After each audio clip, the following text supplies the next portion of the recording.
It's a new day and I'm back at it. I'm going to try to get this radio bezel, or the gauge bezel and radio out of my way. So I wonder if this is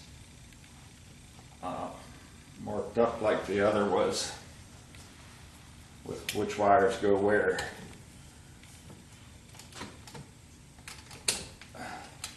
All the gray wires are just light bulbs,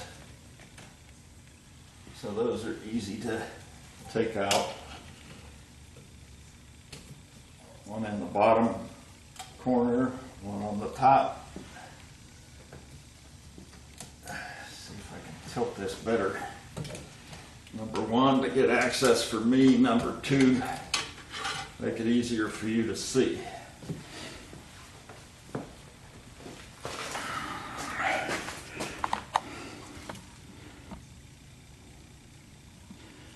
I guess that's a little better.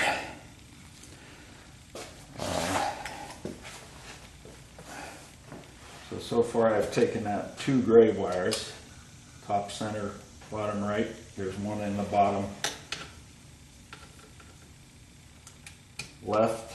That's as you're looking at the back of the thing in the correct position. There's also two more right near the center of the dash, or the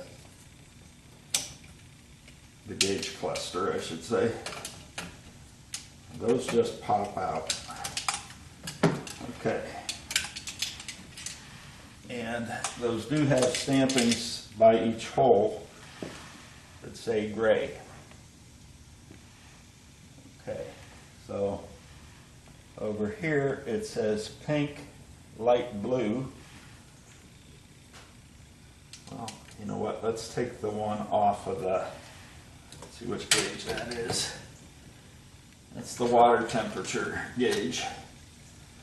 Let's take that off first because that is kind of in the way of the other two.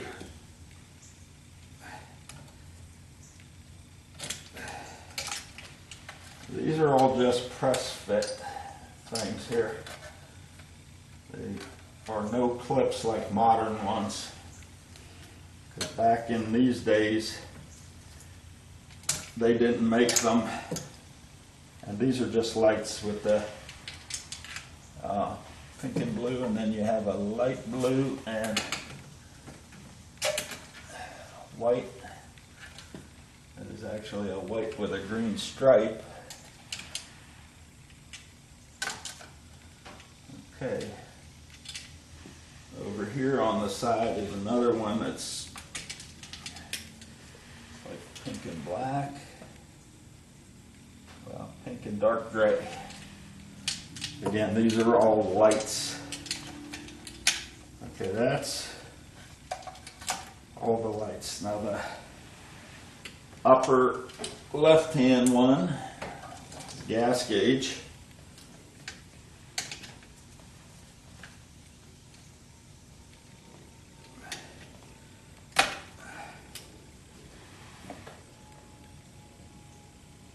And you know what? All these gauges are just going to be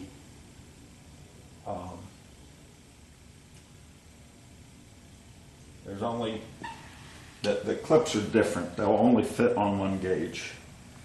So in the center there we have our oil pressure.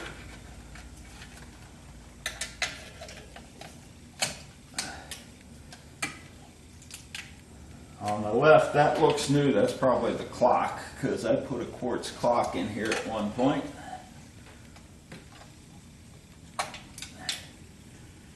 And on the right, that is the amp gauge. Now, I'm just, as I get to the back of it, or the last of it, there's a cutout notch in the clips At least that one, that went up. The others, no such luck. Well, yeah, there's one. But then like the first gauge I did, which I think was temperature, it only fit one way. And curiously enough, there are 3 plugs on it and 3 on the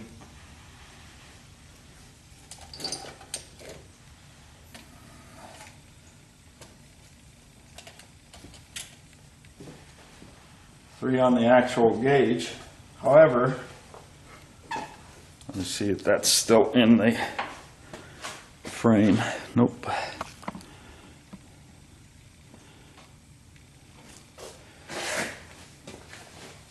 So there's 3 tabs on this,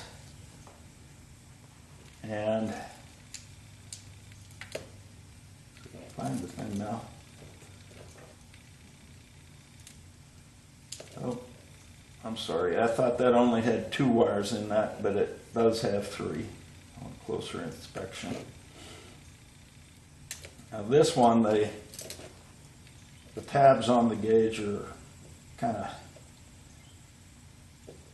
I don't know, they're not, I thought they were going to be offset to allow for, oh, it has that cutout in it that indicates up. So the only one that doesn't have that, I'm sorry, that's not.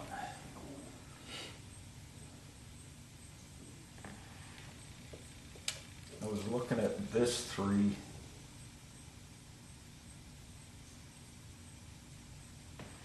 Pink and blue. And those aren't marked.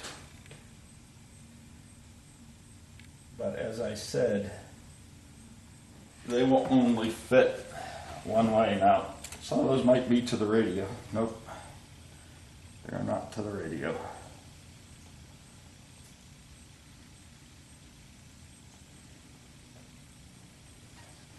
I still haven't figured out how to get this radio out of the unit. I'll have to inspect it further. But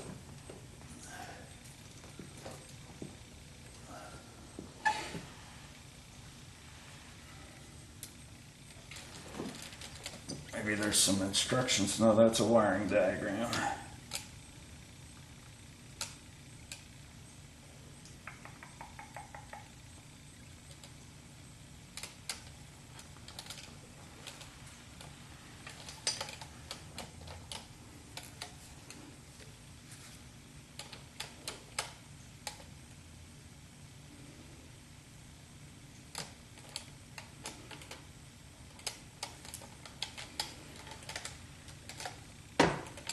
That is interesting.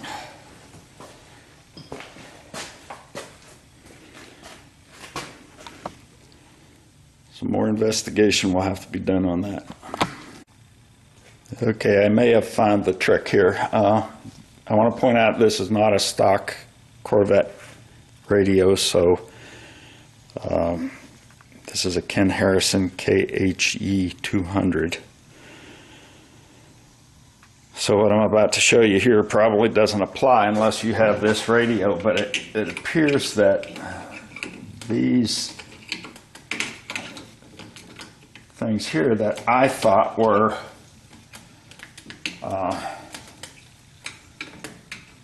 built into the bezel are actually part of the mounting system for the radio. And you can see it's semi-loose.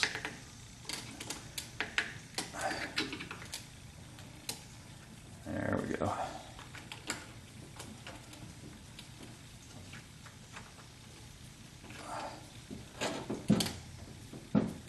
Aha.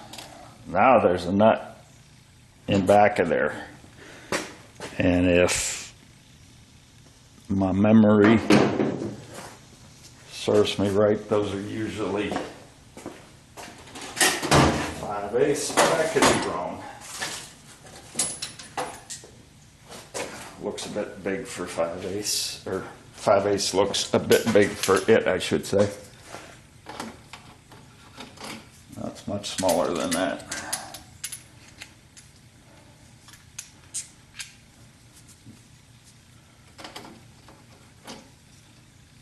Not even sure why I'm taking this radio off of here. Not sure it needs to come off since I plan on putting it back together. But it was just, I was trying to get that bezel out of the way, and when I was, you know what, maybe it's worth taking off for install, because I can tuck the radio back in there and just feed the two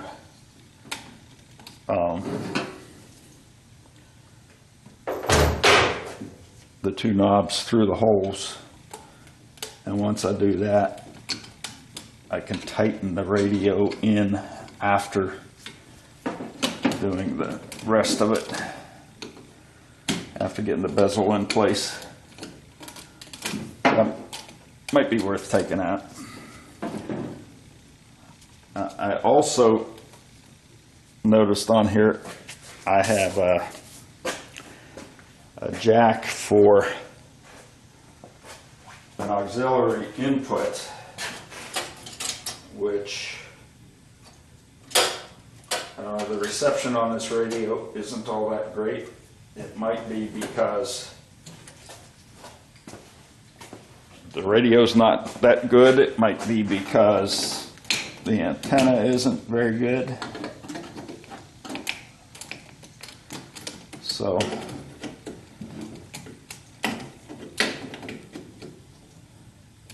I think I'm working on the bottom one and have you focused in on the top one.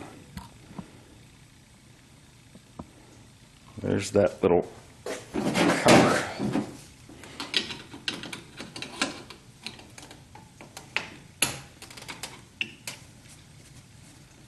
That just apparently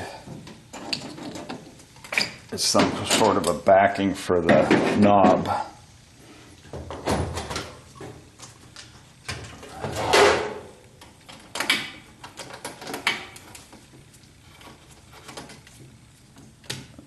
Okay, that's a 1/2 inch nut holding that on.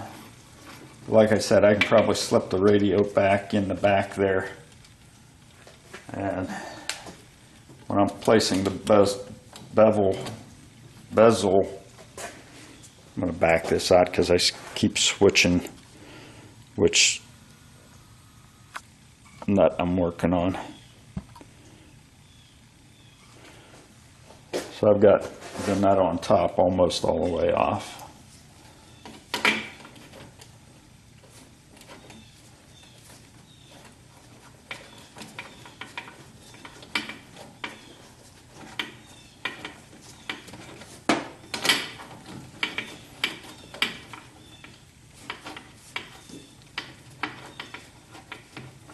That was puzzling because these things looked like they were built into the bezel, and they, hold on, got a phone call. Okay, I've stood it up in the orientation it more or less is in the car, and I've got both of these nuts off. So once you get those off,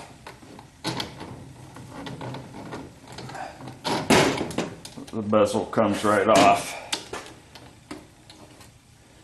I will do as I normally do. And yeah, these are out of sequence because they go on the outside of the bezel, outside of this nut. Actually, you know what? I don't see any reason why they couldn't go this way. I'll put them back on the way they were when I took them off, because apparently there was some sort of instruction that told me to do it that way. Actually, maybe there wasn't. Maybe it's what I just figured out.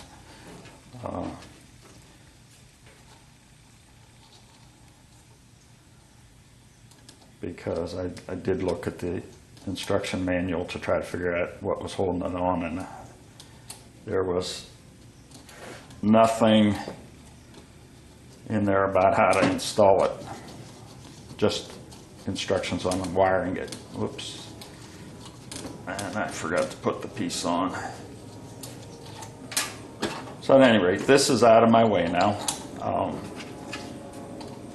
and I was starting to, before the phone rang, I was starting to talk about auxiliary jack. You know what, it'd be helpful if I put this bezel down so that I'm not trying to hold it with one hand and screw that in with the other. But there's an auxiliary jack in the back, and there's some areas around here where the reception isn't very good on this radio. One particular stretch of highways that has a bunch of high tension lines that I used to travel fairly frequently, but don't do it as much now. But at any rate, I want to be able to hook an iPod into this because I like listening to the songs that were around in 1976 whenever this car was built, rather than 2022 songs. And I thought I had a jack that would work, but